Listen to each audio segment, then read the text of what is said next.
Maaltu walitti fide? Ishee fuutee Shaabaas Naaqii dhiisuudhaan dhaabbata nu dorgomuun banuuf deemte.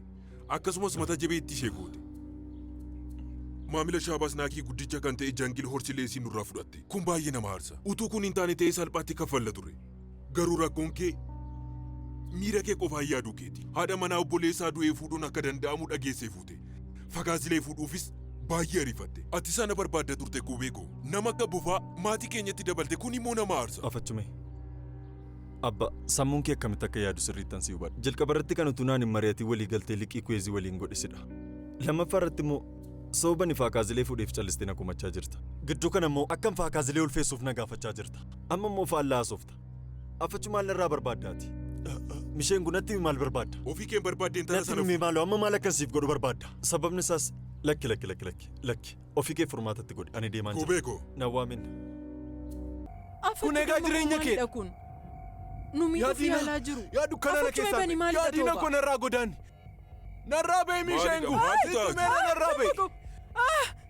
Harmi maaltu ta'e? Maaltu ta'e harmi? Amma narraa ba'e. Tuumamaa jiru. Donga. Misheengu narraa ba'e. Misheengu narraa ba'e. Tooba. Kamuu matattamaan narraa ba'e. Maaloo jecha. Narraa ba'e Misheengu. Maaloo ariifadhu uffata naaf ichi. Kootaraara kennuuf buuse. Dhageessu narraa ba'e. Xurii keenatti hin darbatiin. Kana booda Fuudhi narraa barbaadu. Uffata uffadhu. Inni koo sidha. Uffadhu maaloo. Uffadhu maaloo obboleessa koo. Obboleessa koo. Inni koo naaf hin galle garuu maal jechuu barbaadu? Tasgabbaa. Tasgabbaa. Wala nageenyu tasgabbaa. Hundi keessa nu callisa. Al tokko na dhaga'amaa. Eenyeen nuti deebii barbaadu? Tasgabbaan isin jedhe tasgabbaa. Walii keenya dhageenyu taanaan homaa furmaata tokko laatu. Misheen kun dhufaa jira. Tasgabbaa. Yoos wal faana haasoftanan isin dhaga'uun danda'u. Isinitti meera Misheen kun dhufaa jira. deebiin yoo maal deebii gaafata. Amma atattamaan deebii barbaadu. Callisuun furmaatan ta'u. Kottu maal bakka dhufte? Afachuu.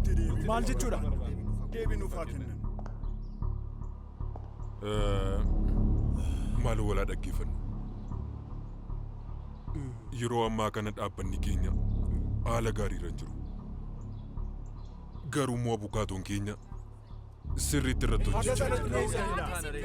Afachuu. Amma kana jechuun maal jechuudha? Kana jechuun haala dhaabbatichaa eeguu qabdu jechuudha. Dhaabbanni caallisaa odeeffannoo jiru hundumaa hatattamaan isin beeksisna. Afachuu gooftaa ko naaf hin galle kana jechuun kana booda hojiin qabnu jechuudha. Akkasi miti. Waan akkasii. Kanaaf hojii falannoo kennu. Akkam taane sobaa jira.